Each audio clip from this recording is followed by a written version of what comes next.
जब इलीना अपने घर की तरफ लौट रही थी तो कोई था जो इलीना को दूर से देख रहा था।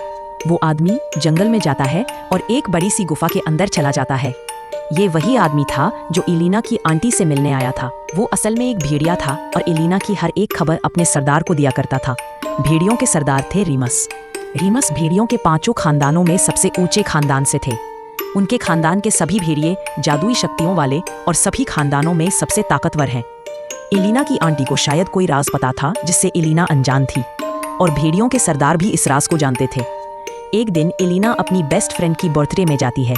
शाम को उसे आने में देर हो जाती है और जब वो बीच रास्ते में होती है तो बारिश होने लगती है और आसपास कोई घर नहीं था सिवाय उस पहाड़ी पर बनी मेंशन के। इलीना को कुछ नहीं समझ आ रहा था तो वो उस हवेली की तरफ जाने लगी।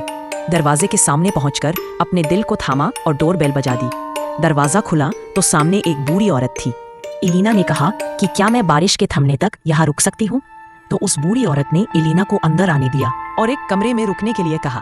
इलीना के कपड़े थोड़े भीग गए थे तो उस बूढ़ी औरत ने उसे एक लाल गाउन और कुछ कुकीज दी हॉट चॉकलेट के साथ। इलीना ने जब वो गाउन पहना तो वो बहुत सुंदर लग रही थी।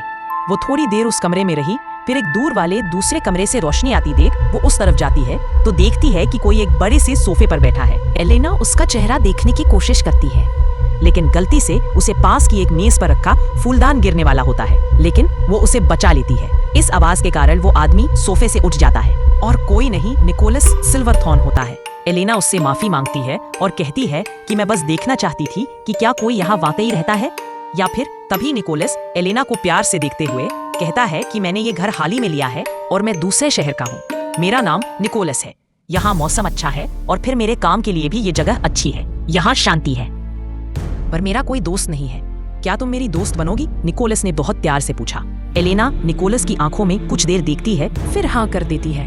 इलीना निकोलस से पूछती है कि तुम्हारे परिवार में कौन कौन है? तो निकोलस कहता है कि मेरे माँ बाप गुजर चुके हैं, बस एक अंकल है और जो दोस्त हैं वो उसी शहर में रहते हैं जहाँ से मैं आया हूँ। इलीना कहीं न कहीं निकोलस के मन को समझ रही थी। इलीना को भी अब निकोलस की बातों पर भरोसा होने लगा था। क्या इलीना और निकोलस की दोस्ती किसी पड़ाव पर पहुंच पाएगी? क्या फेलिक्स अपने मन की बात इलीना से कह पाएगा? क्या इलीना की आंटी इलीना को वो राज बताएंगी? आपको क्या लगता है? कमेंट में बताइए। Thanks for watching. Subscribe for the next part. Please like and share this video.